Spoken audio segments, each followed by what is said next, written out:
Blog Talk Radio.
What's good? You are tuned into another episode of, where we at? It's Tuesday?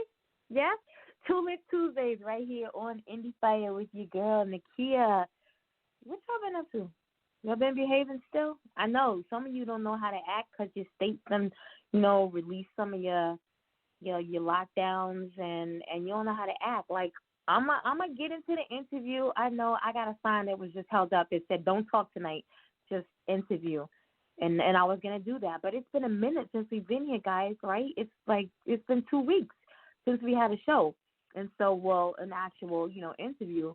And I got some stuff I want to say. So before we jump into the interview, I do want to say, I understand that a lot of states have relaxed their the shutdown, the lockdowns or whatever, stay at home, whatever. But it is so important that we still continue to use common sense, right? Common sense. Let me tell you something, and I'm going to talk about her. I don't know if she's listening to the show tonight, but I'm going to talk about my hairdresser, okay? She sent me this message last Friday, and she was like, yo, I'm going to be back in the shop next Tuesday, right? And I was like, all right, I'm on another project with the Department of Labor, so let me see if I got a brand new team, that I'm leading. So let me see if my hours are going to switch up like they've been switching up for the past 2 months.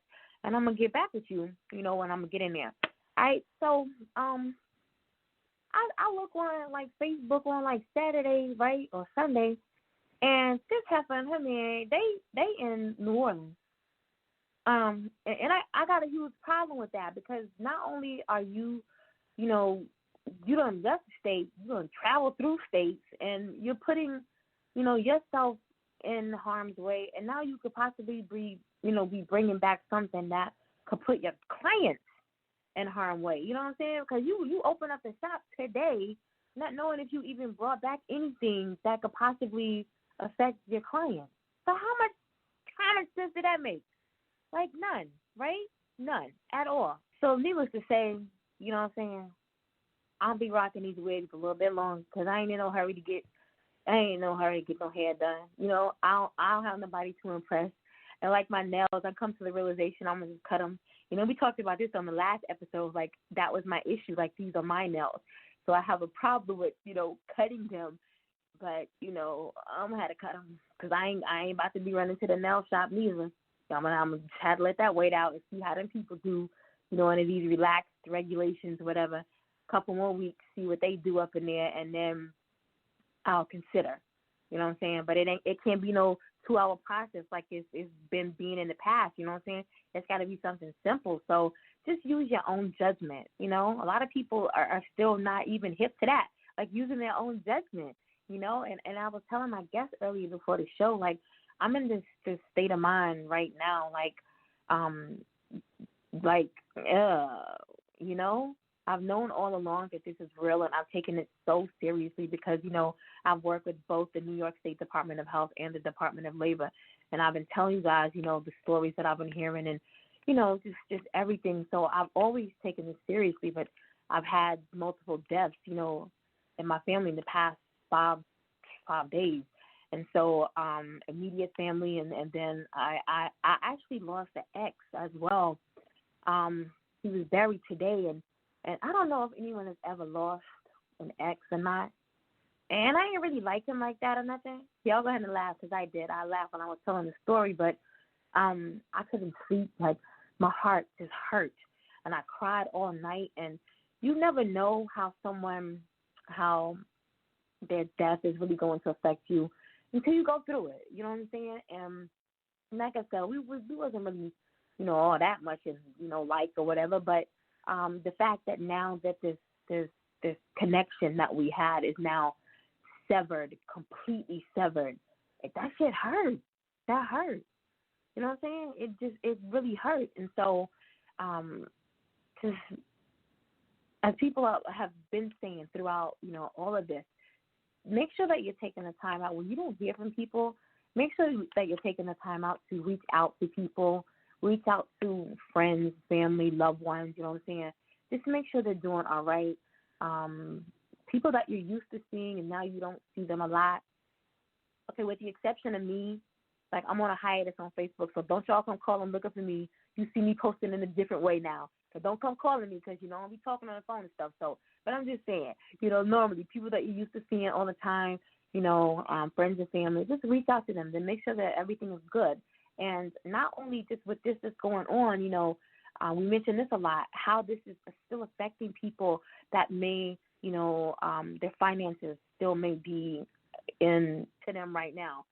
Reach out to those individuals because you don't know how this is affecting them mentally. All right, we talked about traumatic pain, and we talked about traumatic change on the show, and so how all of this trauma is affecting people throughout their lives right now, and so it's something that they have not gone through before, and people are all, it's affecting them differently, and then they're reacting differently as well. Some people are shutting down, and they need you to be that individual that reaches out to them to make sure that they're good. So be the person, be the voice, all right? Just check on your fellow man or woman, okay? Do that for me. I don't really have no news. I don't really have what we got, upcoming shows Thursday. We have best-selling published author Reagan Dennis is going to be here with us, 6:30 p.m. Eastern Standard Time. That carries us out for the month of May.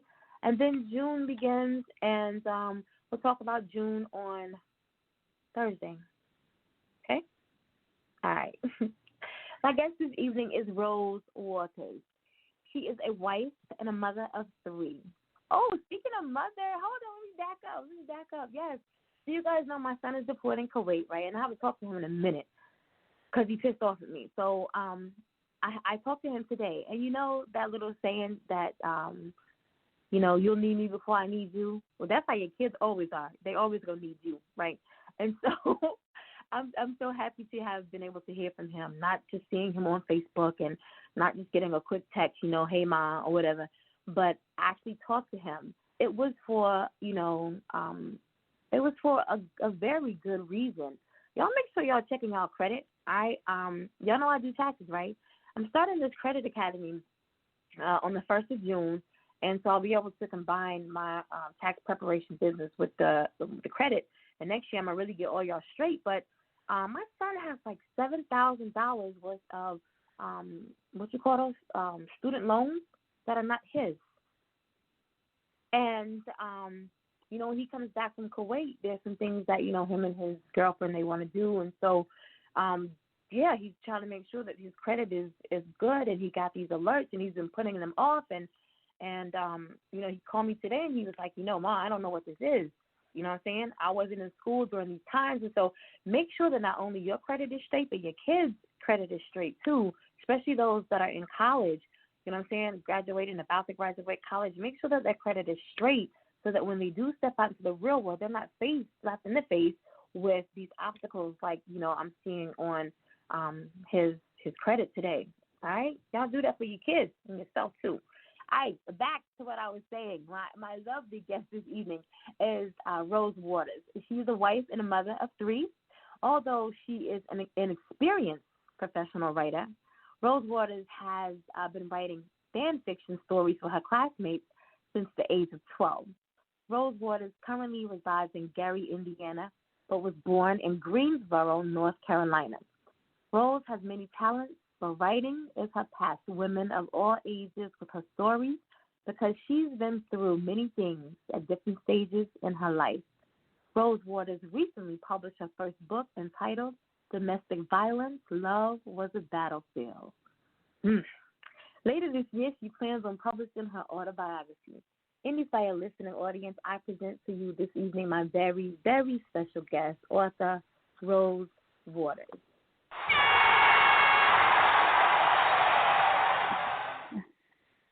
Hello, everybody. How you doing? How you doing? I'm great. How you doing? I am well. I'm so glad to be back here in the studio. I feel like, I talked to my guests prior to the show, and I always dread like the first 5 minutes, like 6:25. I be dreading because that's normally the time that I take to get myself together, and it's like for some reason I can't get myself together since March. I haven't been able to get myself together, and it's like as soon as that applause, they play the applause when they can play it right. All my energy just seems to come back, and I'm just ready to go. I'm ready to go. I want to say thank you so much for being here with me this evening. You could have been anywhere, but you're here with myself and my listening audience, giving so freely of yourself to share all about you, the author, Rose Waters. Why it is that you do what it is that you do and remain so passionate about what you do. So thank you again for being here with me this evening. I need to write that down. Thank you for having me. With that. You are so good. Yeah, you laid that out. I got questions, and I want to. I normally follow a set script, but your bio, as I was reading it, and I've read it before, but as I was reading it, I was reminded of so many other places that I've been taken to when talking to different authors that I've had on the show. And so I want to jump right here and talk about this fan fiction that you used to write, because I suffered a traumatic brain injury about 6 years ago, and not until I have authors on my show that I'm able to actually reflect on so many different memories that I've forgotten all about, because they have all of these ways that they write. I think authors are so creative, and everybody's creative, but authors are so creative in the way that they, write a book, and the methods that they use to create their characters, and all of that seems to bring back memories that I thought were gone. And so reading your bio, when you talked about the fan fiction stories, I had another author who, she used to do that. They used to pass around like a journal, and somebody would write like the beginning of the story, and somebody would write the next part of the story. That's exactly what I did. Really? Yes, exactly. Me and my friends, we were writing a little notebook, and we would just share our ideas and, write our little story, whatever we were writing, and we would write it down and then be like, okay, it's your turn. So she would put her input and put her, it's kind of like you just continuing. Like I put my version, and then she'll continue where I left off, and then whoever's writing with us. It was just me and one friend, and we would just go back and forth and pass it to each other, and then our classmates would read the stories, and they just couldn't wait for us to write more. They'd be like, y'all wrote some more of that story? And we'd be like, yeah, we did, blah, blah, blah. So it was really, really, really fun, and that's what really drew me to writing, the fan fiction. When did you first realize that you wanted to be a writer? It took me, because at first fan fiction was just like a hobby. It was like something I did to pass time, because, growing up, we had technology, but clearly we didn't have iPads and all this other stuff. Right. We had to still use our imagination, and that was a way to pass time and enjoy ourselves. It took me until I was about maybe like 19 or 20. That's when I knew, like, hey, I really want to write for real. Because when I write, most people have to, like, take notes or get their ideas together. I write, like, off the top of my head. Like, it just flows out my brain onto my paper or onto my computer as I'm typing. Like, I don't have notes written down. That's how I knew this is something that I was meant to do. Like, it just comes, and I enjoy every bit of it. And I enjoy people reading my stories, and, It took me until I was about 20. I'm 28 now, turned 29 in August. So it took me till I was about 20 to know I was serious about being an author. I just didn't know how to go about it. So you say you write off the dome. Do you ever Off use the dome. any type of outline, or is it just I'm gonna sit here and as it comes to me, then that's how I'm gonna write it? That's exactly how it was. Exactly how it was. Like, I've only written fan fiction stories, and of course my domestic violence book, and that's based off of my personal real life, basically. So all I did was let it flow out my brain, my memory, what happened, and I put it on paper. Like, I didn't write any notes, I didn't take any outlines, nothing. I just let it come out. My imagination is really, really big, like far as fan fiction goes, and then my memories. So it just flows. I'm telling you, I didn't write anything down. Every fan fiction I ever written just flowed. Like, I used to be on this app called Wattpad, and it's a large app, like, for the writing community, I would say. And most people write fan fiction stories on that app. And I used to be really big on that app. I wasn't like super famous, but I had a really nice fan base. I had girls from all over the world requesting my stories, requesting updates and things like that. I had like 32.5 thousand votes. Wow. So on one of my stories, yeah. So I knew it was something like, if I had that many votes, that let me know that I'm obviously a good writer. People want to hear what I have to say. People like what I'm saying.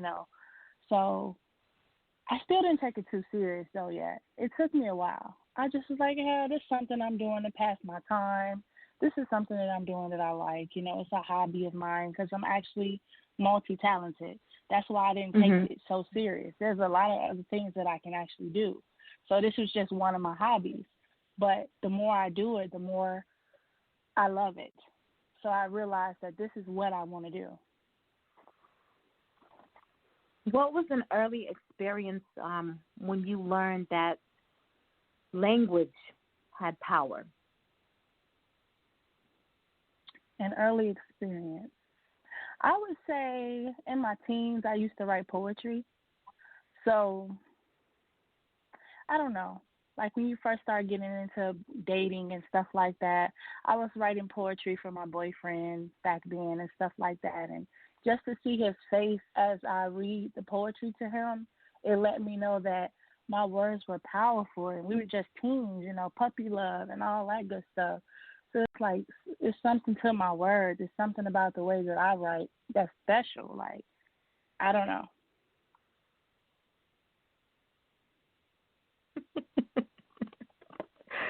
Yeah. You mentioned puppy love, and my mind just went like, that's been so long ago. God, yeah. Yes. But I would definitely say I've heard that before as well. That a lot of authors, writers, they start with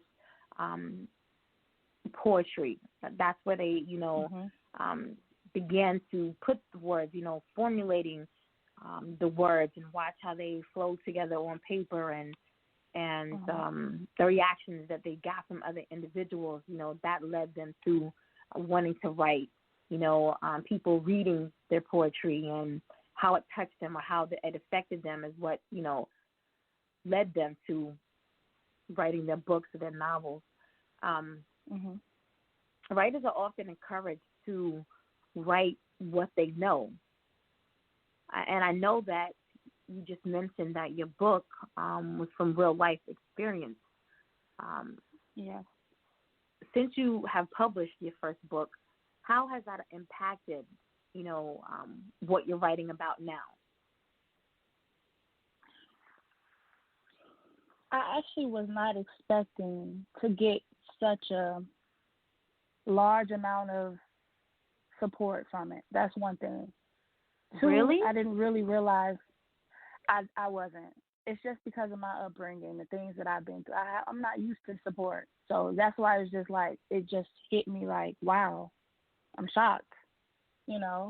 I wasn't expecting it. Probably because the fan fiction, you just write it and, people just comment and they just vote, and then that's the end of that.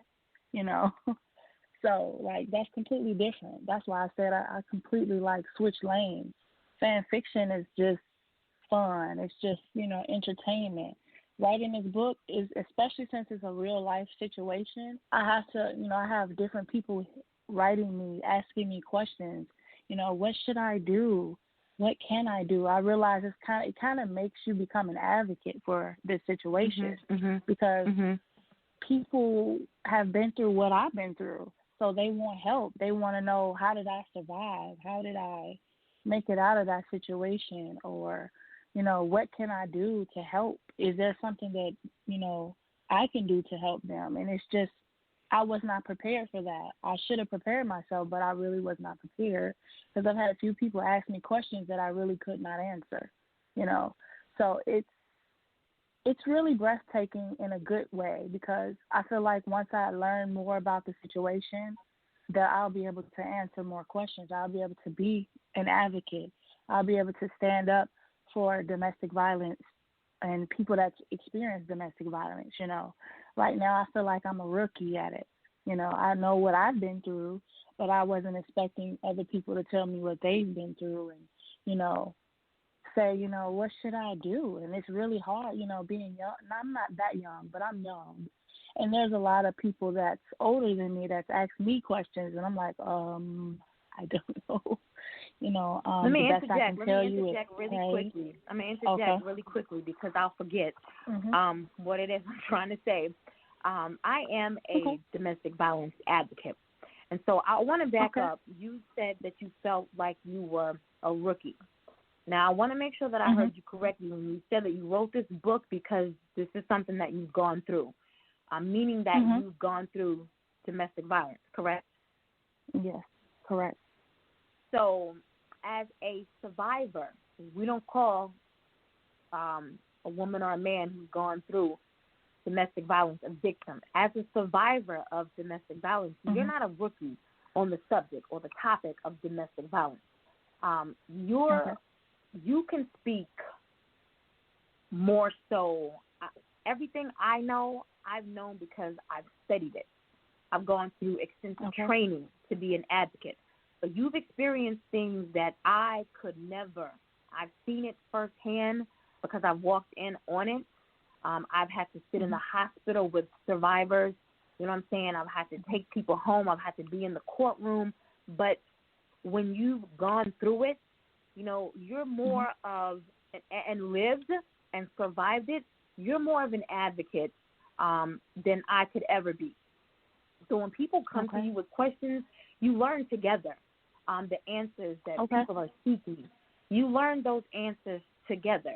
And for there's some odd reason that they, not only because of your book, but there's funny things that connect people together.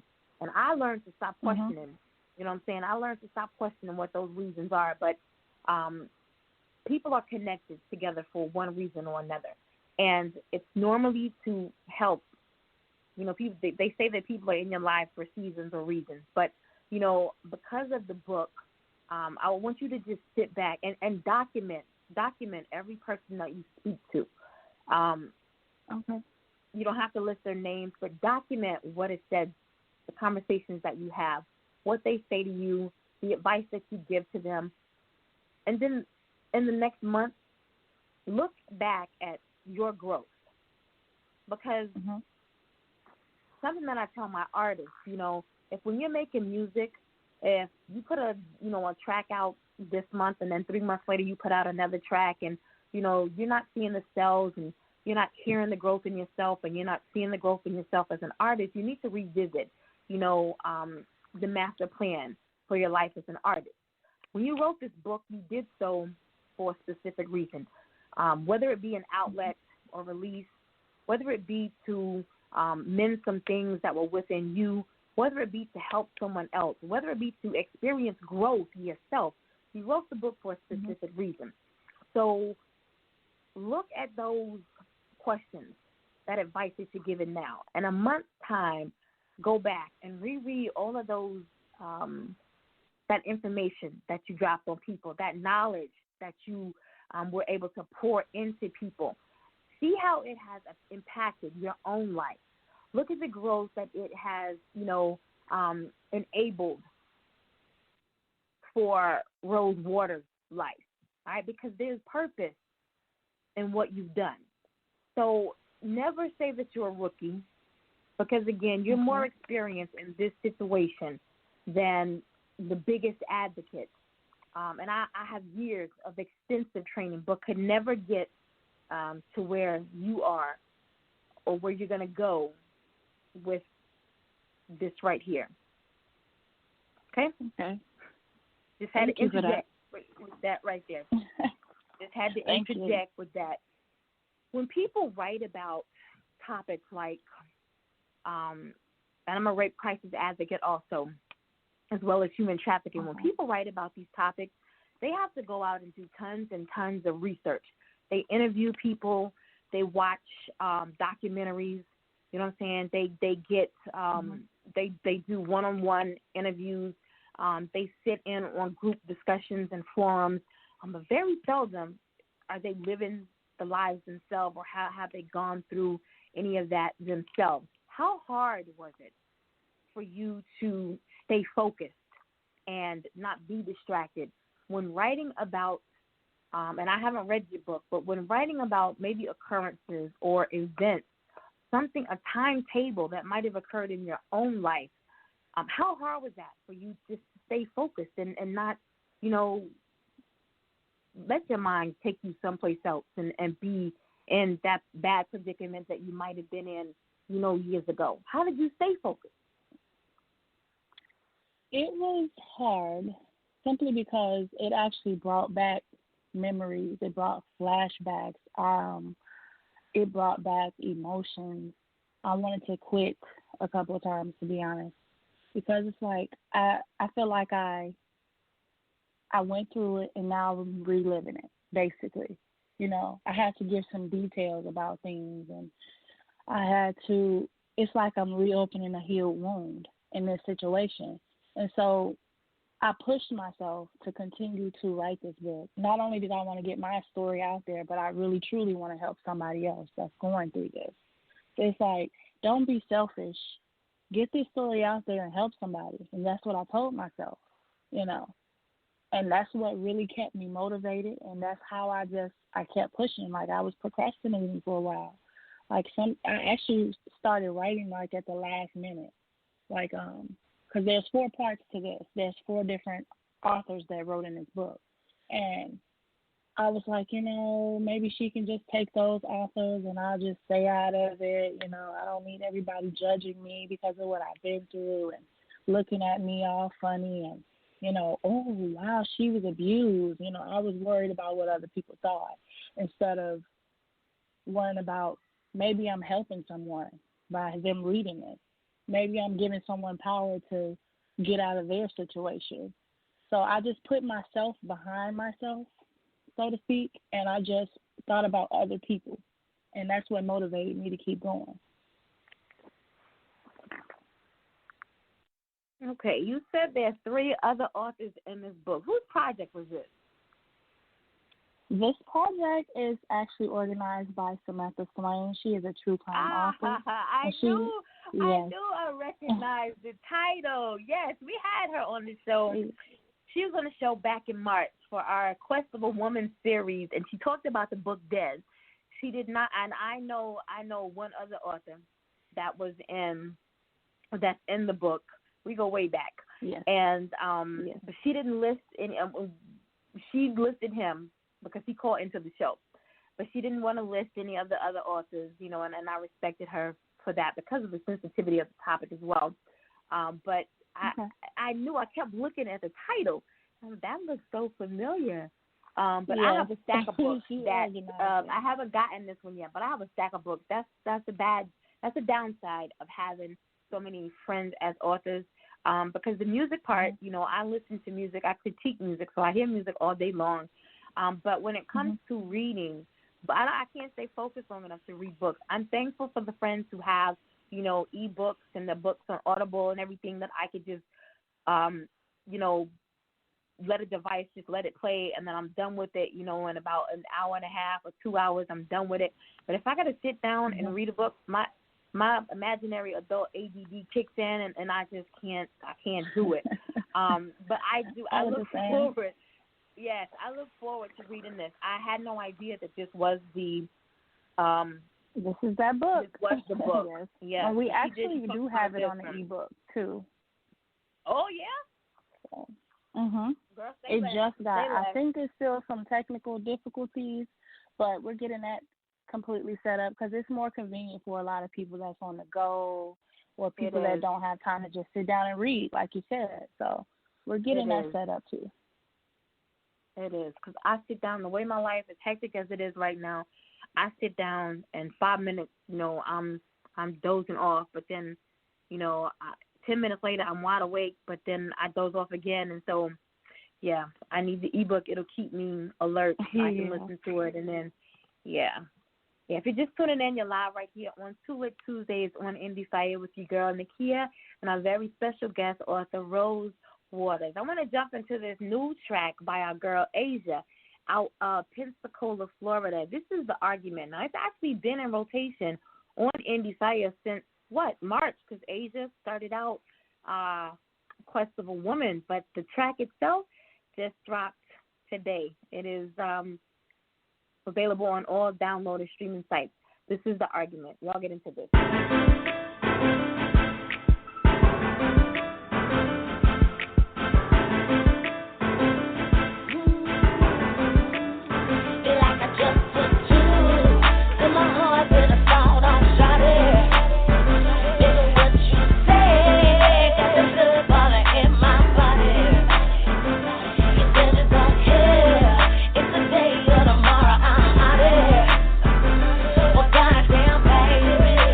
Hold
now, what's good? It's your girl, Jana Blackwell, C-Town Records, Mistress of Soul.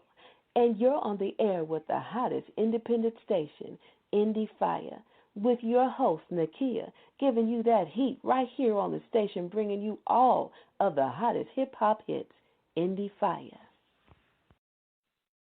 You're just tuning in. You're live right here on Two Lit Tuesdays on Endie Fiya with your girl, Kia, and my very special guest author, Rose Waters. And thank you, Jana, for that drop. Y'all make sure y'all listening to Jana's new hit, Tune Setting. And if you want to get in on the Tune Setting Challenge, they got a dance. I think it started in Japan, Tokyo, one of them. Same difference, right? I know, thank you. They started the Tune Setting Challenge. And so the song itself is like number 10 on the charts in the UK now. They got the challenge going on, and I'm just so elated. Y'all know every time I see stuff like that, I smile because we had Tune Setting in rotation like back in the middle of last year, not knowing that Tune Setting hadn't even dropped yet.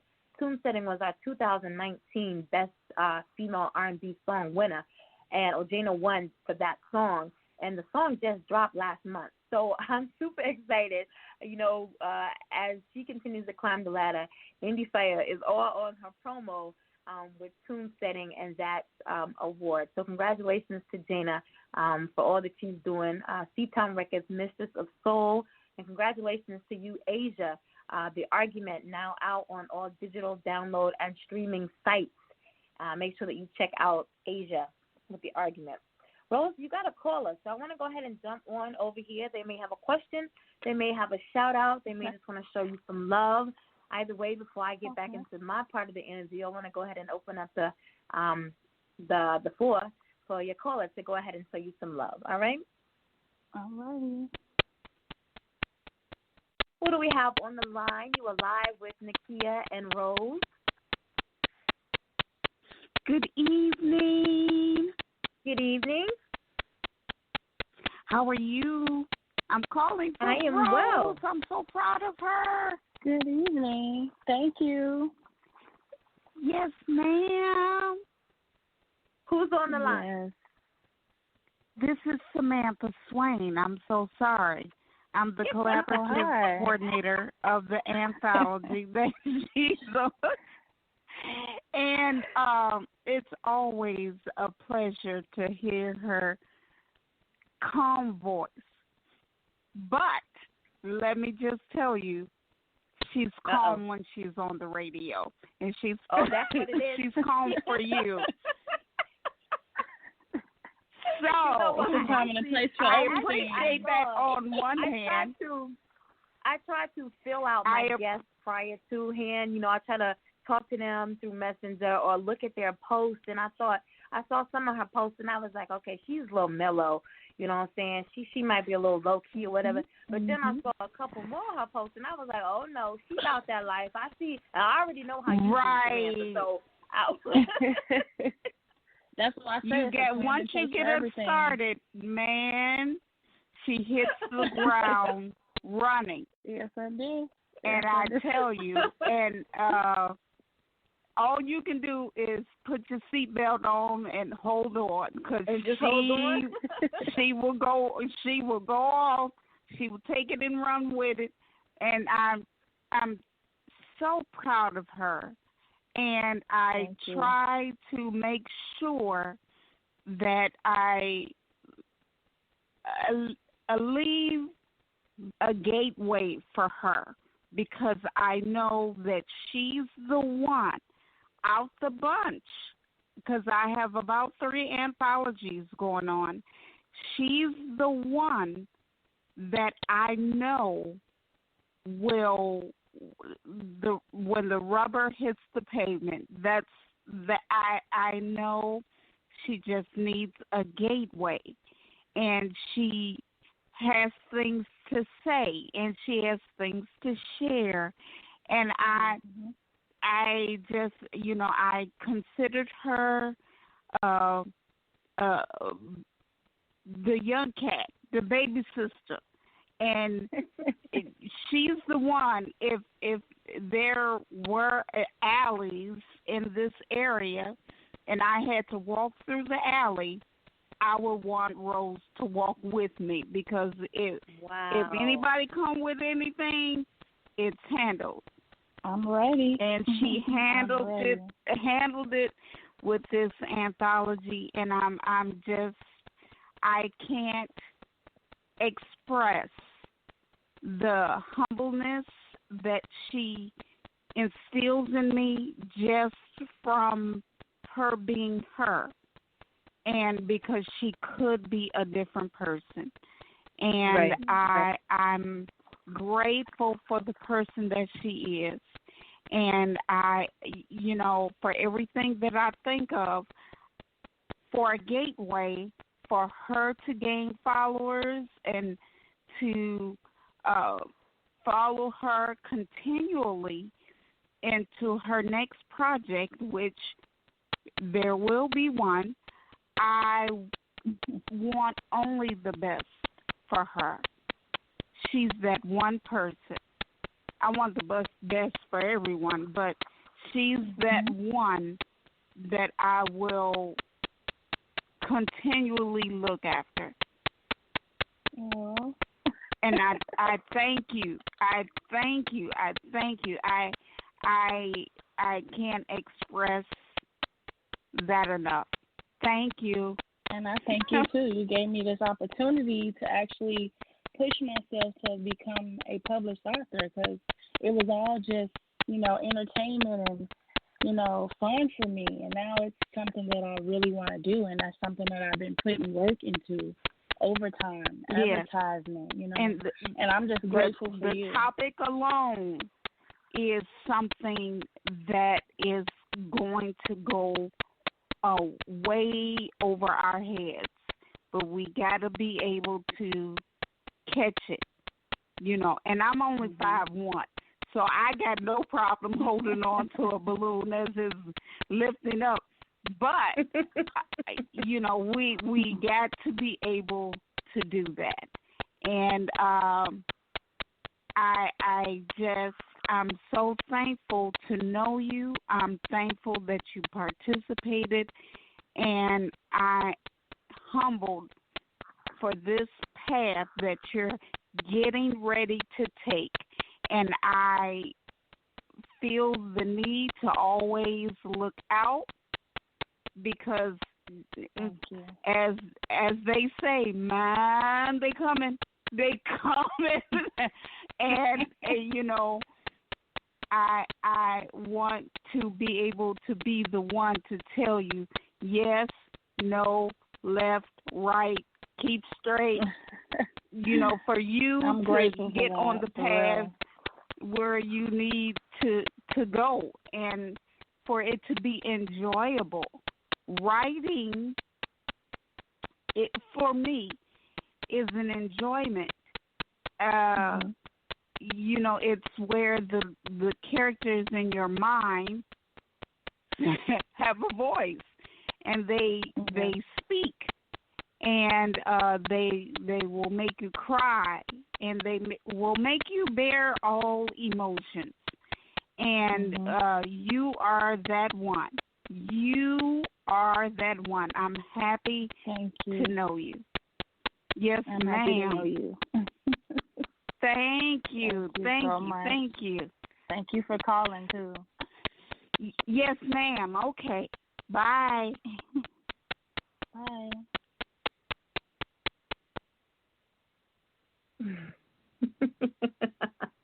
We were just talking about her.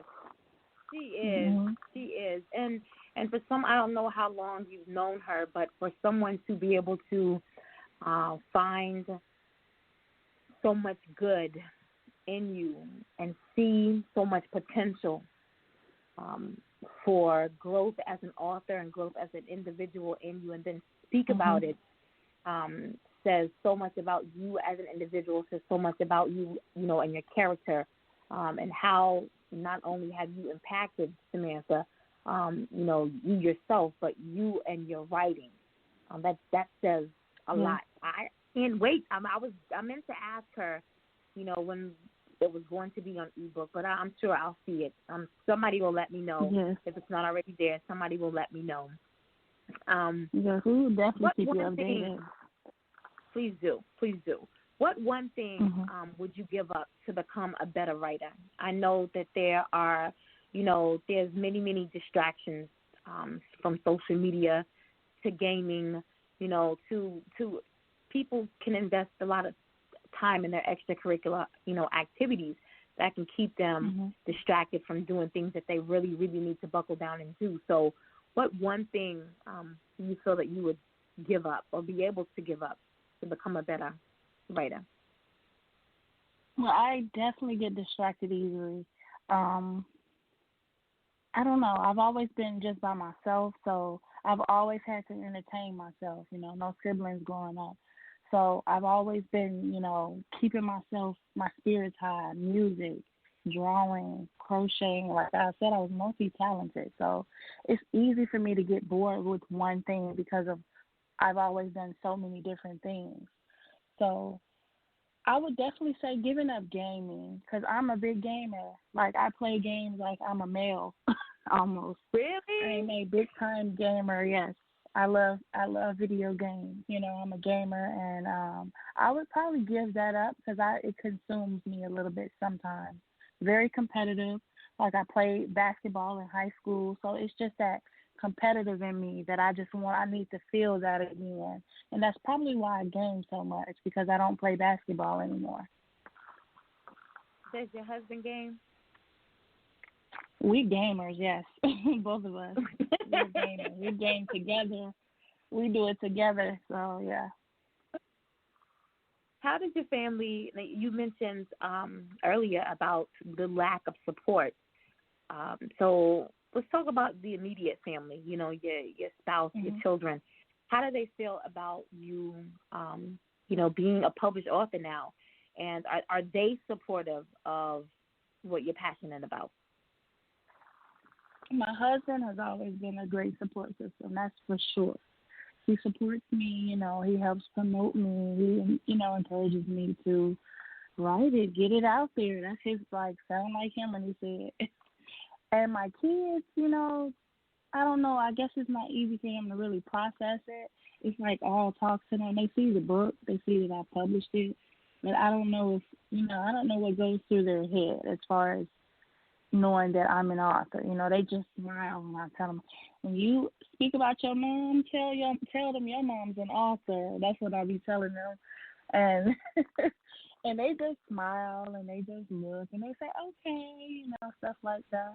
So they haven't really spoke much on it. I don't really know what they feel, but I probably will sit down and really talk to them about it. And my daughter did mention, do I write kids' books? And I told her I probably will eventually. How old are your children? 12, 11, and 10. Soon to be right. 11, 12, and 13. When they get of age, I know they're not at age yet to be able to really read that type of book. Yes. But when they get to the age when, by the time they get to that age to read that type of book, and maybe you put out, 7, 8, 9, 10, 12 more books by the time they get to that age. And they remember. My mother always told me about that first book that she wrote, and now I'm going to sit down and read this book. And they have to read about real life, instances that happen to you. Are you prepared to deal with, the discussion or the questions that you may get from your children? I am so ready and so open because I've always been open with my kids. We talk about everything, I'm not ashamed. I just, I tell them that they're too young to read this book now. And, they don't really say why. I just say there's things that they're not ready for. That's what I explain to them. And they just be like, okay, And I say, when y'all old enough, then y'all definitely can read this book or whatever the case may be. So it's just, I'm ready. Like, I've talked to my kids about sex and everything at their ages, because I feel like, kids are doing that young. And I just want to prepare my kids to be, ready to know what not to do, at their age, and to come to me if they're feeling any type of way. I'm just a very open parent. Some people would disagree with me and say that, oh, they're too young for you to talk to them about that. Well, that's their opinion. I see sex happening at their age with different kids, so I just felt comfortable enough to tell them now so they won't be hit with peer pressure to go and do things, Exactly. So I'm open. Moving forward, what can we? I know that your bio states that later this year you're planning on publishing your autobiography. So I feel like in that autobiography we're also going to get some more in-depth talk about the different stages that you've gone through or that you've experienced in your life. But what else can we look for from Rose Waters? As far as in my book or in general? In general, when it comes to your career as an author. Definitely so many books. I'm so ready. Like, I felt like it was all a game in the beginning. Now it's serious. Like, I want to put out so many different types of books, not just domestic violence. I might put another, in-depth, detailed domestic violence book out. My autobiography, my life, that book alone, when I write my autobiography, that book alone is so many different things in life. Just a little bio about my past. I was a ward of the state of Indiana. So what that means is I was in foster care, and I just want to give like deep details about foster care that most people don't know because they haven't experienced it. Foster care was not all peaches and cream. It was not all peaches and cream. It failed me. I am almost 30 years old, and I still don't know how to drive because when I was in the foster care system, they took us everywhere. I can make that excuse and be like, well, you got old enough to drive. It's a fear of mine. It's a fear to know how to drive now. I didn't get out the system until I was 19 years old. So, I still was being drove around from place to place to place, and now it's just a fear of mine. I feel like the foster care system should do better with kids, teach them to drive, send them through driver's school, something. Because unlike me, I'm still not driving at almost the age of 30, It's just so much to foster care. It was not always a safe environment that I was in.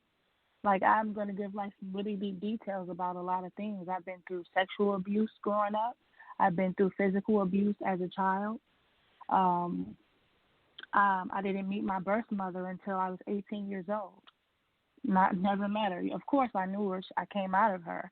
But, at the age of 1, she decided to do what she was doing, and my father raised me, Wow. Mind-blowing already, and you haven't mentioned nothing about it yet. So I'm telling you, I have a lot to say. This autobiography, I feel like it's going to really, really set my career as an author because just telling people little snippets about my life, just like you said, wow. Like most people, their mind is blown with just the little things that I say about my life.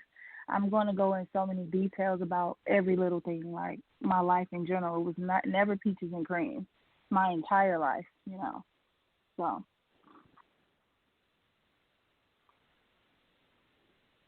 Wow. And it's amazing that now as a wife and as a mother,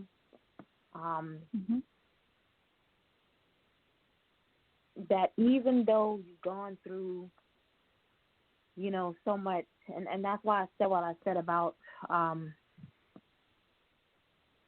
your book and not calling yourself a rookie because even all that you've been through and every story that you have within you, I feel like it's going to birth so much more for so many other people.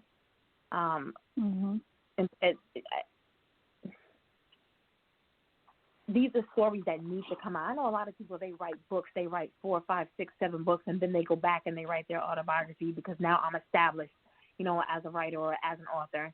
Now I'm going to tell you who I am. Exactly. I feel like you're right. You're doing the right thing. Like, you need to let people know up front, this is me, and this is what I've gone through, and then choose a fiction. Choose your genre and run with it, or be multi-genre and write your books then. But they need to know, because you have so many stories to tell. You have such a dynamic story to tell that's going to help so many people. Yeah, I can't. I got so much I want to say. Know. I'm sitting looking at the clock. I got so much I want to say. But I ultimately feel like, I've heard and seen authors say, like, I want to give up because I don't feel like what I'm saying, people are sleeping on what I'm saying. Maybe I'm talking to the wrong audience, or, people that I feel like should be supporting me, they're not supporting me anymore. And, I want you just to always remember why you're doing what you're doing, because you do have a story to tell. Stay passionate. Remember your purpose. And as long as you're doing everything according to what it is you're passionate about, and you're walking and you're living in your purpose and completing that passion, the lives that you're going to touch, you're going to be such a great example for so many women and so many men as well. But just remain passionate about, because people, I say all the time, I'm passionate about this radio presentation. Everybody knows, I'm passionate about what I do, and I feel like if I'm on the show one day out of the month, as long as I have fulfilled my purpose, then I'm good.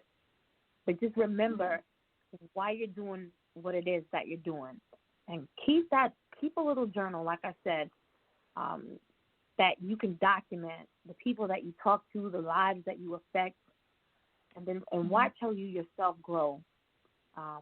When you look back and you see the things that you've said to people, the advice that you've given to people, what you've been able to pour into people, and how in turn that has affected your life. Because you'll be surprised. I don't feel like doing this today. I don't feel like doing it. And somebody asks you a question, and about page 23, and you mentioned this right here on page 23, and you start talking to them, and you start pouring into them, and they start receiving all of this information that you're giving them, and then the two of you go out and research some more information, and not only are you instilling into them, but they're also growth as well. So again, just document everything, and watch the growth within you as a person, and as an author. I see that for you. I want to go ahead and give you the opportunity now to, you are so very welcome. I try not to get deep on the show, but sometimes I'll be led in a different direction. Especially if I close my eyes. If I close my eyes, it's a wrap. Go ahead and take the opportunity to get all of your contact information out for those who may be listening to the show, for those who may be listening to the show. I said that, yeah. For those who may come back and listen to one of the many playback shows, the floor is now yours to get all of your contact information out, and make sure that you do let them know where they can get the book, Domestic Violence, Love Was a Battlefield. Okay. Thank you so much for having me on the show today. You guys can follow me on Instagram at _rose.waters_. Or you can like my page on Facebook at just Rose Waters. And you can also find the link to Domestic Violence, Love Was a Battlefield on my Instagram as well as my Facebook page. All right. Y'all got all that information. Make sure you put double underscores. Don't be like us over here. We found it, but, it was I wasn't sure, Make sure you're following the show or all social media at Endie Fiya. Make sure you're following me, the Girl in Motion, on all social media, Girl in Motion, no I. Make sure you subscribe to the website, www.indiefireradio.com. Subscribe to the YouTube channel. We are almost at the completion of goal number 1 for YouTube. That's 100 followers so that we could have our own custom URL. We need 4 more followers, all right? And we need to do this by May 31st, okay? All right, guys, 4 more followers. Get over there and subscribe to that YouTube channel. Thank you for submissions for New Music Monday, which returns this coming Monday. The 1st? Is that the 1st? Yes. Returns this coming Monday, the 1st, 8 p.m. Eastern Standard Time. You want to go to the website. There's New Music Mondays, and you can submit all of your information as well as your file there. All right? Please don't just submit your name and say, I'm Don Brown, and this is my fire track called, Swing Low, and don't submit the fire track. Because what am I going to do? I can't play that. I can only talk about the fact that you didn't submit your track. All right? So make sure that you submit the track along with your information, and we'll get it in rotation Monday the 1st. Until 6:30 p.m. Eastern Standard Time on Thursday, the 28th, with published best-selling author Reagan Dennis, 6:30 p.m. Again, we're saying good night. Thank you again, Rose. Thank you guys for having me. You are so very welcome. You all have a good night. Good night.